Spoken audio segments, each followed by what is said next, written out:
Hey, so I just finished another unit of conversions, another unit of plague bearers, and I think they're pretty dumb. Very weird, but so cool, and I'm very, very proud of them. Not just because I love the look of them, but because these guys are the result of conquering creative block. I made this guy the other night, and his creation was totally a perfect storm of bits and the result of an awesome midnight hobby night with my friend Riley. And I came home that night feeling super motivated and itching to make more, but when I looked down into my box of bits, the magic just didn't happen. This moment I've come to recognize as creative block, or the wall, or hobby death.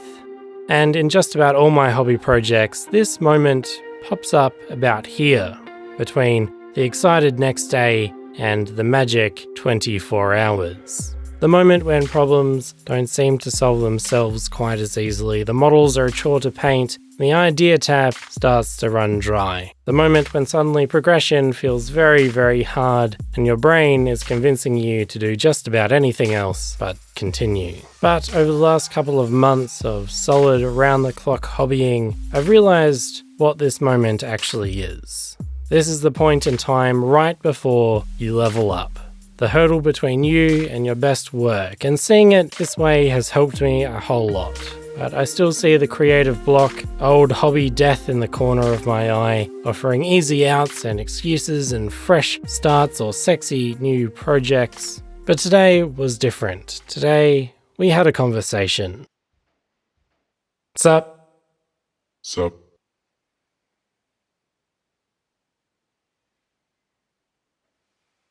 I think my reasons for creative block are always changing with the new challenges I'm facing, whether it's I'm scared of making something bad or I'm scared of being bored or having to work harder than I'd like. But every honest conversation with myself about why I'm avoiding what I say I love to do has made the next conversation with myself a whole lot easier. Anyway, I guess today I'm just excited because when I looked into my bits box, I couldn't bring myself to make one model. And today I finished with a whole unit of them.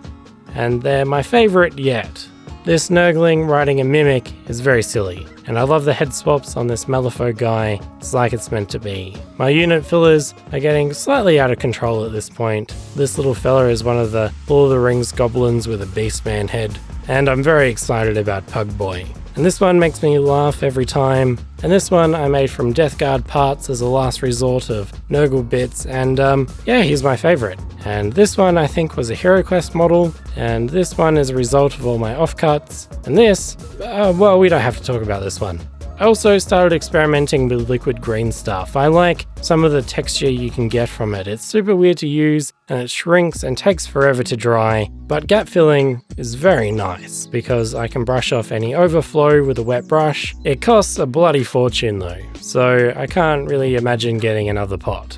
I'm sculpting some big bases as well with my excess polymer clay scraps. Next on my to-do list is casting up my toad and maybe this guy, an epic great unclean one which I thought would make perfect fat Nurglings. I also researched a whole bunch of banner ideas and references to play off the circus thing because I'm super jealous of 80s and 90s armies with massive banners because there's so much room for self-expression there and they make your army, well, look menacing. I've been trying to think of all the circusy things I can do and I thought on my great unclean one, maybe having some circus posters nailed to its stomach would be pretty funny and very gross. I was also thinking maybe some triangular flags on a string soaring over my units from banners and maybe dangling from my big flies. I don't know. I bought a bunch of oil paints too in lovely different colours. I thought I should mention it because I've had some worried comments about my colour scheme, speculating that everything is just going to end up green like Games Workshop's. But fear not. We're bringing saturation back from the dead. This is Carnivals of Chaos after all. I have to start making some beasts of Nurgle soon as well. I'm thinking making them from giant snails with big shells, but then I also thought of maybe a flea circus. I found this Nurgle spawn in this concept art book, and I really love the look of it. So I might do something with that. Okay, I'll see you in a bit. Your support has been absolutely wild, and I'm so excited about this project. So thank you. Okay, bye.